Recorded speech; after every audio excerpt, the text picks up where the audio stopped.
साल 2024 में कर्मा पूजा, जिसको कि करम एकादशी या कर्मा धर्मा भी कहते हैं, कब मनाई जाएगी? एकादशी तिथि कब से कब तक रहेगी? कर्मा पूजा कैसे करते हैं? क्या है इसकी विधि और महत्व? आज के इस वीडियो में हम कर्मा पूजा से जुड़ी हुई सारी बातों की जानकारी जानेंगे, तो वीडियो को अंत तक देखिए और अच्छा लगे तो इसको लाइक जरूर करें। दोस्तों, झारखंड का एक प्रमुख त्योहार है कर्मा पूजा, जिसको करम एकादशी या कर्मा धर्मा भी कहते हैं। झारखंड के अलावा बिहार, असम, छत्तीसगढ़ और पश्चिम बंगाल में भी कर्मा पूजा को धूमधाम से मनाया जाता है और बड़े ही विधि पूर्वक इसकी व्रत का पालन किया जाता है।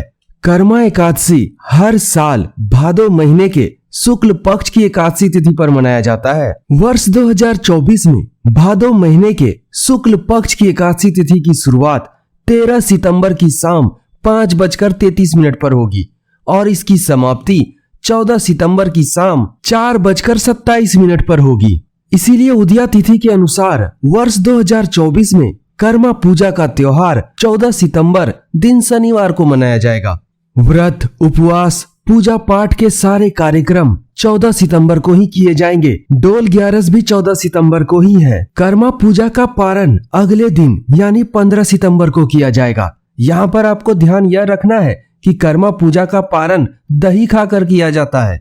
कर्मा पूजा के दिन बहनें अपने भाई के लिए कर्म देवता की पूजा करती हैं और उनसे अपने भाई की लंबी उम्र, कुशलता और सफलता की प्रार्थना करती हैं। मान्यता है कि जो भी बहन अपने भाई के लिए कर्मा पूजा का व्रत रखती है, उसके भाई पर किसी भी प्रकार का कोई संकट नहीं आता है, और यदि कोई संकट आ भी जाता है तो कर्म देवता के आशीर्वाद से वह स्वतः ही दूर हो जाता है। तो दोस्तों, आइए अब जानते हैं कर्मा पूजा की पूजा विधि को।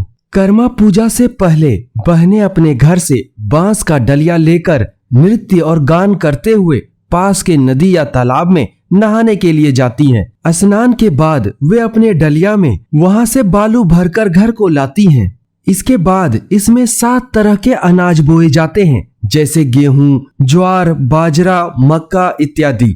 इन अनाज के दानों से छोटे छोटे जावा उगाते हैं। यहाँ पर आपको बता दें कि जावा उगाने के लिए बेजोड़ दिन का चुनाव किया जाता है, जैसे एकादशी से 3 या 5 या 7 दिन पहले। 10वीं तिथि पर कर्म देवता को निमंत्रण दिया जाता है। इसके लिए किसी ब्राह्मण का चुनाव किया जाता है और वही जाकर कर्म देवता को कर्म एकादशी के दिन आने का निमंत्रण देता है। इसके बाद एकादशी के रोज बहनें आसपास की जगहों से फूल तोड़कर लाती हैं। इसके बाद घर के आंगन में जहाँ पर कर्म देवता की पूजा करनी है, वहाँ पर एक गड्ढा खोदा जाता है और उस गड्ढे को फूल और पत्तियों से सजाया जाता है। इसके बाद विधि विधान के साथ करम पेड़ से एक करम डाली तोड़कर उस गड्ढे में लाकर विधि विधान के साथ स्थापित किया जाता है। इसके बाद गाय के गोबर और मिट्टी से उस जगह को लीपकर शुद्ध किया जाता है। इसके बाद आप जितना मर्जी उस जगह को फूल, पत्तियों और बाकी सजाने की चीजों से सजा सकते हैं। इसके बाद बहनों के द्वारा करम देवता की पूजा की जाती है। इसके लिए वे कर्मा पूजा की डलिया या फिर थाली लेकर कर्म देवता की पूजा करने बैठती हैं। तरह तरह के फल, फूल और पकवानों से कर्म देवता की पूजा की जाती है।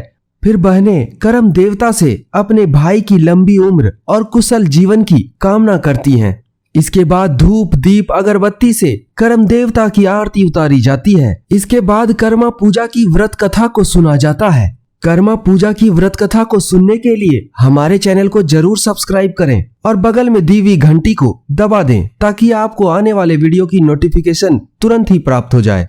व्रत कथा सुनने के बाद सारी बहनें कर्म डाली को गले लगाकर कर्म देवता का धन्यवाद अदा करती हैं। इसके बाद कर्मा पूजा समाप्त हो जाती है। पूजा समाप्ति के बाद रात भर नृत्य और गान का कार्यक्रम चलता रहता है और बड़े ही धूमधाम के साथ कर्मा पूजा मनाई जाती है। अगले दिन इस व्रत का पारण किया जाता है। इस व्रत का पारण दही खाकर किया जाता है।